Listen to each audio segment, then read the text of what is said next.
যুক্তরাষ্ট্রের president Donald Trump তার স্বাস্থ্য নিয়ে দীর্ঘ এক সাক্ষাৎকারে জানিয়েছেন তিনি চিকিৎসকদের পরামর্শের চেয়ে বেশি মাত্রায় অ্যাসপিরিন খান, হাতের কালশিটে দাগ ঢাকতে মেকআপ ব্যবহার করেন এবং নিয়মিত ব্যায়াম করতে আগ্রহী নন। ব্যায়ামকে তিনি বিরক্তকর বলেও মন্তব্য করেছেন।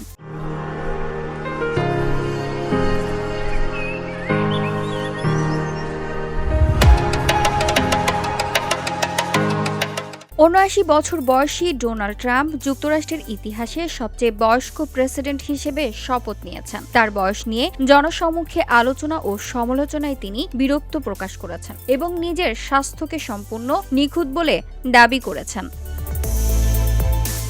একটি পত্রিকাকে দেওয়া সাক্ষাৎকারে ট্রাম্প বলেন, তিনি গত প্রায় ২৫ বছর ধরে প্রতিদিন ৩২০ মিলিগ্রাম অ্যাসপিরিন খান, যেখানে চিকিৎসকেরা অনেক ক্ষেত্রে ৮১ মিলিগ্রাম অ্যাসপিরিন নেওয়ার পরামর্শ দেন।